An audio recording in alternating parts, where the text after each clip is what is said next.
አሰራርና ስልት የተሐድሶ መናፍቃን ምእመናንን በማታለል ቤተክርስቲያኒቱን ለመለወጥ ከሚሰሩባቸው መንገዶች አንዱ የኢትዮጵያ ኦርቶዶክስ ተዋሕዶ ቤተክርስቲያንን ወክለው በመናገር ነው። የኢትዮጵያ ኦርቶዶክስ ተዋሕዶ ቤተክርስቲያን ራሷን የቻለች መንፈሳዊና ሕጋዊ ተቋም ናት። ቤተክርስቲያኒቷን የሚወክላትም ቅዱስ ሲኖዶስ ወይም እርሱ የወከለው ብቻ ነው። ሆኖም ግን ተሐድሶዎች ቤተክርስቲያኒቷ ሳትወክላቸው ራሳቸው በማን አለብኝነትና በድፍረት ቤተክርስቲያኒቱን ወክለው እምነቷ ይህ ነው ይህ አይደለም በማለት በቤተክርስቲያኒቱ ስም ኦርቶዶክሳዊ ያልሆነ ትምህርት ያስተምራሉ፣ ይጽፋሉ። ለምሳሌ ያህል ከሚያነሷቸው መጻሕፍት፣ መጽሔቶችና ጋዜጦች ለአብነት ያህል የተወሰኑትን እንመልከት። ሆህተ ብርሃን የተባለው መጽሔታቸው ገጽ 6 ላይ የኦርቶዶክስ ተዋሕዶ ቤተክርስቲያን ታሪክና አስተምህሮ ይላል። እንዲሁም ገጽ 11 ላይ የኦርቶዶክስ ተዋሕዶ ቤተክርስቲያን የመሰረት እምነት አስተምህሮ በማለት የራሳቸውን ኑፋቄ የቤተክርስቲያኒቱ አስመስለው አቅርበዋል። መጥቅ የተባለው ጋዜጣቸው ያለ ቤተክርስቲያኒቱ ዕውቅናና ውክልና በድፍረት ቤተክርስቲያኒቱን ታድሶ ያስፈልጋታል ወይስ አያስፈልጋትም በማለት ለድርድር አቅርበዋታል። አማራጮችን ሲያጠቃልሉም ቤተክርስቲያኒቷ ወንጌል እንዳልተሰበከላቸው አሕዛብ ተቆጥራ አባላቶቿ ክርስትና እንደ አዲስ ሊሰበክላቸው የሚገቡ ናቸው ይሉናል።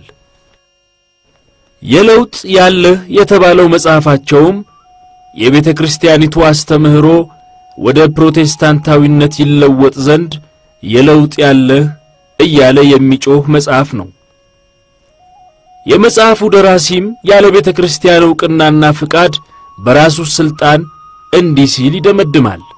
በገጽ 153 ላይ የኢትዮጵያ ኦርቶዶክስ ቤተክርስቲያን ለውጥ የሚያስፈልጋት በመሆኑ ላይ ክርክር አይኖርም። በቤተክርስቲያን መንፈሳዊ ለውጥ ለማምጣት ሲፈለግ ከሁሉ ነገር በፊት ቅድሚያ ሊሰጥ የሚገባው አስተምህሮ ነው ይላል።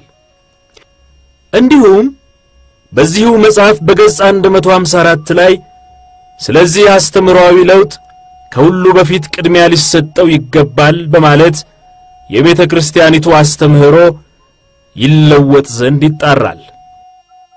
ሁለተኛው ጻፊዎቹ ራሳቸውን ቀሲስ፣ ዲያቆን፣ መጋቤ ጥበብ እያሉ የቤተክርስቲያኒቱን መጠሪያዎችና የማዕረግ ስሞች መጠቀም ነው። ተሐድሶዎች ራሳቸውን ቀሲስ፣ ዲያቆን፣ መጋቤ ጥበብ ወዘተ ብለው ይጠራሉ። እንዲሁም ራሳቸውን የቤተክርስቲያኒቱ መንፈሳዊ የትምህርት ተቋማት ደቀ መዛሙርትና ምሩቃን ነን ይላሉ። የመጽሐፍቶቻቸው ይዘትና ሐሳብ ግን ፕሮቴስታንታዊ እንጂ ምንም ኦርቶዶክሳዊነት የለውም። ለአብነትም የሚከተሉትን መጽሐፍቶቻቸውን እንመልከት።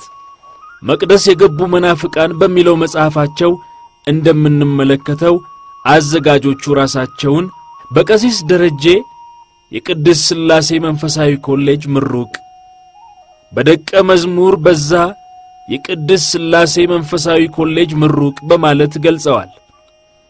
ይህ መጽሐፍ መቅደስ የገቡ መናፍቃን የሚላቸው አሁን በቤተክርስቲያኒቱ ውስጥ በመቅደስ አገልግሎት ላይ ያሉትን ጳጳሳት፣ ቀሳውስትና ዲያቆናት ነው። የመጽሐፉ መልእክትም እነዚህ እነርሱ መናፍቃን ያሏቸው ኦርቶዶክሳውያን አባቶች ወጥተው ፕሮቴስታንታዊ ትምህርትና እምነት ያላቸው እነርሱና መሰሎቻቸው ወደ መቅደስ ልንገባና ቤተክርስቲያኒቱ እኛ ልንረከባት ይገባል የሚል ነው። ውስጡ ቤተክርስቲያኒቷ ያልሆነችውን ስምና መልክ በመስጠት የማስጠላትና የማክፋፋት ተልእኮ ያለው ነው። የለውጥ ያለህ የሚለው መጽሐፍ አዘጋጅም ዲያቆን አግዛቸው ተፈራ ነኝ ይላል። የኢትዮጵያ ኦርቶዶክስ ተዋሕዶ ቤተክርስቲያን አስተምህሮ ወደ ፕሮቴስታንታዊ አስተምህሮ ይለወጥ ዘንድ የለውጥ ያለ ብሎ የሚጮኸው የዚህ መጽሐፍ አዘጋጅ ዲያቆን የሚለውን ማዕረግ በመቀጸል ራሱን የቤተ ክርስቲያኒቱ አባል አድርጎ ለማሳየትና ጩኸቱም የፕሮቴስታንቶች ሳይሆን የራሷ የኢትዮጵያ ኦርቶዶክስ ተዋሕዶ ቤተ ክርስቲያን መስሎ እንዲታይ ለማድረግ ሞክሯል። በውኑ በማርያም ማመን ይገባልን የተባለው በጽርፈት የተመላ መጽሐፋቸውም ጻፊው ራሱን መጋቤ ጥበብ ሰለሞን ዘሀገረ ግሸን ደብረ ከርቤ ማርያም ሲል ገልጿል። እንዲህ የቤተ ክርስቲያኒቱን የማዕረግ ስም በመደረብ እንዲሁም የግሸን ደብረ ከርቤ ማርያም ሰው ነኝ በማለት የቤተ ክርስቲያኒቱን ሰው ለመምሰል ሞክሯል። እንደምናየው በመጽሐፉ ሽፋን ላይም የእመቤታችን የቅድስት ድንግል ማርያም ምስለ ፍቁር ወልዳ ስዕል መሃል ላይ ይታያል። ምናልባት እነዚህን ውጫዊ ነገሮችን ብቻ የተመለከተ ሰው መጽሐፉ የኢትዮጵያ ኦርቶዶክስ ተዋሕዶ ቤተ ክርስቲያን መጽሐፍ ሊመስለው ይችላል። ሆኖም መጽሐፉ ወደ ውስጥ ሲገባ ስለ እመቤታችን የሚናገረውን ነገር ለመድገም የሚያስጠይፍ በስድብ የተመላ መጽሐፍ ቅዱሳዊ ሰይጣናዊ ነገር ነው። ለአብነትም በዚህ መጽሐፍ ገጽ 60 ላይ ከክርስቶስ ልደት በኋላ ዮሴፍና ማርያም በጋብቻ ተወስነው ኖረዋልን ብሎ ይጠይቅና ራሱ ሲመልስ እንግዲህ ማርያም ክርስቶስን ከወለደች በኋላ ዮሴፍ በግብር አወቃት ማለት ነውን የሚል ጥያቄ ቢነሳ አዎን የሚያሰኙ ብሎም የሚያስገድዱ ጥቅሶች አሉ ይልና በመቀጠልም በገጽ 64 ላይ ማርያም የበኩር ልጇን ክርስቶስን በድንግልና ከወለደች በኋላ ከዮሴፍ ሌሎች ልጆችንም ወልዳለች ይለናል። ይህ ኑፋቄ ጀርመናዊው ማርቲን ሉተር ያስተማረው የለየለት ፕሮቴስታንታዊ የድፍረት ትምህርት እንጂ የኢትዮጵያ ኦርቶዶክስ ተዋሕዶ ቤተ ክርስቲያን አስተምህሮ አይደለም። ይህ መጽሐፍ ቅዱሳዊ ነውና አሃት አብያተ ክርስቲያናትና ሌሎች ምስራቅ ኦርቶዶክሳውያን ይህን አይቀበሉትም። በገጽ 78 ላይ ማርያምን ወላዲት አምላክ ብንላት ኑፋቄ ሊሆን ይችላልን ብሎ ይጠይቅና በገጽ 80 ላይ ማርያምን የአምላክ እናት ወይም ወላዲት አምላክ ማለት ኑፋቄ ነው ሲል ይመልሳል። ይህም በ431 ዓመተ ምህረት በኤፌሶን ጉባኤ ቅዱሳን አባቶቻችን ስህተትነቱን ገልጠው ያወገዙትን ድንግል ማርያም ወላዲት አምላክ አትባልም ያለውን የንስጥሮስን ኑፋቄ የኢትዮጵያ ኦርቶዶክስ ተዋሕዶ ቤተ ክርስቲያን አስተምሮ በማስመሰል አቅርቧል። በአጠቃላይ የመጽሐፉ ይዘት ይህን የመሰለ መጽሐፍ ቅዱሳዊና ኦርቶዶክሳዊ ነው። ሆኖም ግን የኢትዮጵያ ኦርቶዶክስ ተዋሕዶ ቤተ ክርስቲያን እምነትና አስተምህሮ እንዲህ ነው እንዲህ መሆን ነበረበት እያለ ፕሮቴስታንታዊ አስተምህሮ ወደ ውስጧ አሽሉኮ ለማስገባት ያለውን ዓላማ በግልጽ ያሳያል። መጥቅ የሚባለው ጋዜጣቸው ላይ ደግሞ ስለ ጋዜጣዋ ማንነት ሲናገሩ በጥንታውያን የኢትዮጵያ ቤተ ክርስቲያን መምህራንና ሊቃውንት አስተምህሮ ላይ የተመሰረተች መንፈሳዊ ጋዜጣ በማለት ራሳቸውን የጥንታውያን መምህራንና ሊቃውንት ልጆች ነን ይላሉ። የጋዜጣውን ይዘት ስንመለከት ደግሞ መነኮሳት ቢያገቡስ የሚሉና ሌሎች ኦርቶዶክሳዊ ነገሮችን የያዘ ነው። ጥንታውያን የኢትዮጵያ ቤተ ክርስቲያን መምህራንና ሊቃውንት አስተምህሮ ግን መነኮሳት ቢያገቡስ የሚል አልነበረም። ይልቁንም ብዙዎቹ መምህራንና ሊቃውንት ጋብቻ የተከበረ መሆኑን ያመኑና እያስተማሩ ከዚያም ባለፈ በድንግልናና በምንኩስና እየኖሩ ሌሎቹ ደግሞ በተቀደሰ ጋብቻ አምላካቸውን ያገለግሉ ነበር እንጂ መነኮሳት ቢያገቡስ እያሉ የሚናገሩ አልነበሩ። ይህ የተሐድሶች የራስን ነውርና ጉድ በቀደሙት ደገኛ አባቶቻችን ስም ለመሸፈን የሚያደርጉት ጥረት ነው። በቅሎ አባት ማን ነው ቢሉት ፈረስ አያቴ ነው አለ እንደሚባለው። ለነገሩ እነርሱ የቀደሙ አባቶቻችን የሚሏቸው የለየላቸው ፕሮቴስታንታዊ ትምህርት አስተምሮና ጽፈው ያለፉትን እናቶ ዘመንፈስ ቅዱስ አብርሃ መሰረት ስብሐት ለአብና የመሳሰሉትን ነው።